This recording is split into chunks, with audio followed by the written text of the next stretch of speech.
নমস্কার বন্ধুরা, আর জি কুকিং চ্যানেলে আপনাদের সবাইকে স্বাগত। আজকে নিয়ে হাজির হয়ে গেলাম দারুণ লোভনীয় বেলে মাছের তেল ঝাল রেসিপি নিয়ে। তো চলুন শুরু করা যাক। এখানে আমি কিছুটা বেলে মাছ কেটে ধুয়ে পরিষ্কার করে জল ঝরিয়ে নিয়েছি। এখন এখানে হাফ চামচ হলুদ আর হাফ চামচ লবণ দিয়ে মাছটাকে খুব ভালো করে মাখিয়ে নেব।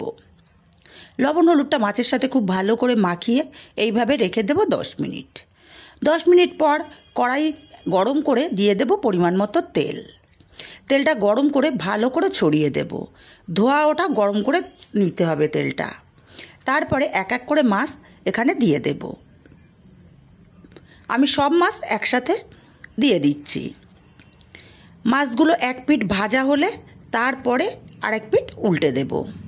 আর বেলে মাছ যেহেতু নরম হয় তাই মাছগুলো দিয়েই উল্টানো যাবে না, এক পিঠ একটু ভাজা হলে তারপরে উল্টে দিতে হবে। মাছগুলো উল্টে পাল্টে একটু লাল লাল করে মাছগুলোকে ভেজে নেব। বন্ধুরা, এরকম একটা মাছের রেসিপি থাকলে আর অন্য কিছু লাগবে না, শুধু একটা মাছের রেসিপি দিয়েই সম্পূর্ণ ভাত খাওয়া হয়ে যাবে, এতটাই টেস্টি হয়। মাছগুলো বেশ লাল লাল করে ভেজে উঠিয়ে নিলাম। মাছগুলো উঠিয়ে নিয়ে এই তেলের মধ্যে ফোড়নে দেব হাফ চামচ পরিমাণে পাঁচফোড়ন আর দিয়ে দেব পেঁয়াজ কুচি। আমি এখানে বড় সাইজের একটা পেঁয়াজ মিহি করে কুচিয়ে নিয়েছি। পেঁয়াজটাকে কালার চেঞ্জ হওয়া পর্যন্ত ভেজে নিয়েছি। হালকা বাদামি কালার আসতে শুরু করলে এখানে দিয়ে দেব আদা, রসুন আর কাঁচা লঙ্কার পেস্ট।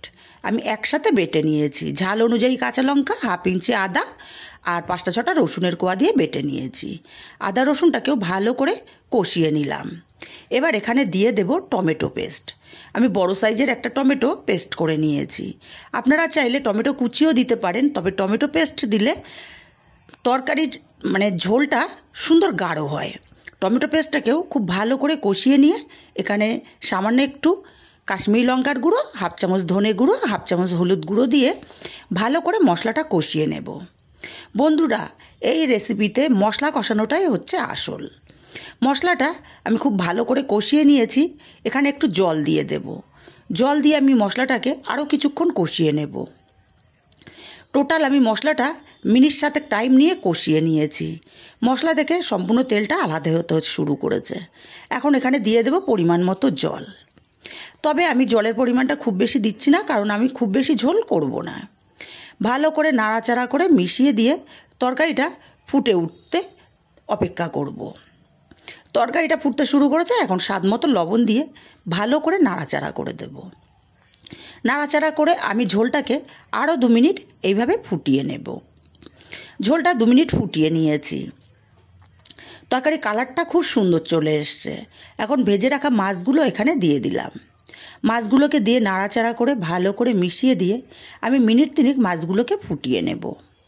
মাছগুলো মিনিট 3 ফুটিয়ে নিয়েছি। ঝোলটা অনেকটাই ঘন হয়ে গেছে। এবার এখানে দিয়ে দেব 2টো গোটা কাঁচা লঙ্কা, দারুণ একটা ফ্লেভার আসবে। আর বেশ কিছুটা ধনেপাতা কুচি ছড়িয়ে দিলাম। খুব ভালো করে নাড়াচাড়া করে সব কিছু মিশিয়ে দিয়ে আলাদা পাত্রে নামিয়ে নিয়েছি। রেসিপিটা কেমন লাগলো কমেন্ট করে জানাতে ভুলবেন না। ভালো লাগলে একটা লাইক দিতে ভুলবেন না।